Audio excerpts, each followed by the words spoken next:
শেখ হাসিনা সরকারের পতনের পর দেশের বিভিন্ন জায়গায় বিশৃঙ্খল পরিস্থিতি তৈরি করে দুর্বৃত্তরা। এ সময় বেশ কিছু জায়গায় মন্দির, হিন্দুদের ঘরবাড়ি ও দোকানপাট ভাঙচুর ও লুটের ঘটনা ঘটে। তবে এমন ঘটনার পরপরই দেশের বিভিন্ন মন্দির পাহারা দিতে দেখা যায় জামাত শিবির ও মাদ্রাসার ছাত্রসহ সাধারণ মানুষদের।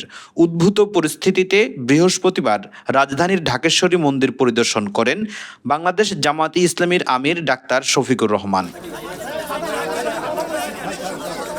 পরিদর্শন শেষে ভিন্ন ধর্মাবলম্বীদের ধর্মীয় স্থান ও বসতবাড়িতে হামলার নিন্দা জানিয়ে জামাতের আমির বলেন, কোনো দুর্বৃত্তকে প্রশ্রয় দেওয়া হবে না। অতীতে জামাত বা শিবির কখনোই ভিন্ন ধর্মের মানুষের উপাসনালয় আঘাত করেনি, বরং কোনো দুর্বৃত্ত এমন কাজ করলে তাদের জানানোর আহ্বান জানান জামাতের আমির। হুঁশিয়ারি দেন দৃষ্টান্ত স্থাপনকারী শাস্তি প্রদানের।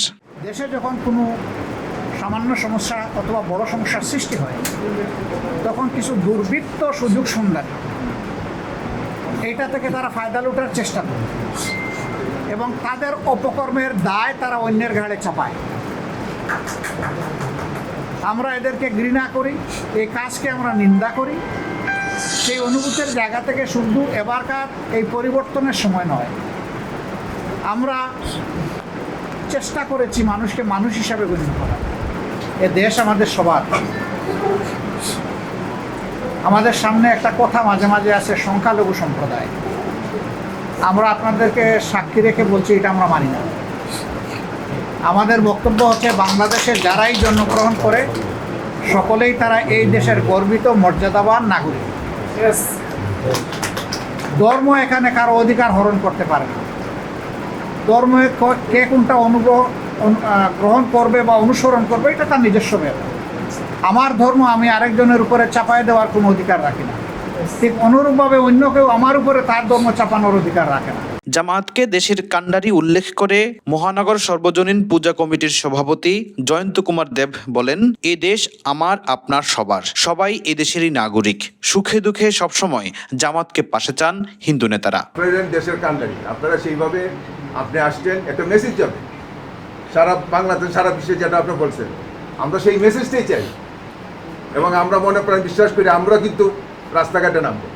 কেন আমাদের একসাথে নামবো? এই যে উনি বলছেন আমি যাচ্ছি কিছু দেওয়ার জন্য, বিবেকের তারা নাই। আপনি কিন্তু বিবেকের টানাই জ্ঞানে আসছেন, সাংবাদিক বাইরে আসেন, এই মেসেজ পৌঁছাই দিবেন, এই দেশ আমার আপনার সবার।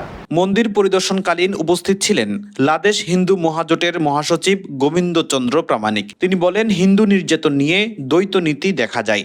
কোনো হিন্দু আওয়ামী লীগের পক্ষ নিয়ে জামাত নিধন করতে যায়, তখন সে আওয়ামী লীগ কর্মী, কিন্তু আহত কিংবা নিহত হওয়ার পরপরই তাকে সংখ্যালঘু বানিয়ে দেওয়া হয়।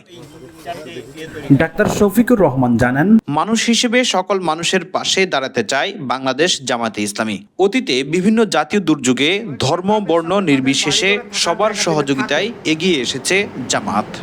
আমরা আছি, আমরা সবাই এক, আমরা ভাই ভাই। এই সমাজে বিভাজন, হিংস্রতা আমরা সৃষ্টি করতে দিব না, অন্তত ধর্মের ভিত্তিতে আমরা দিব না।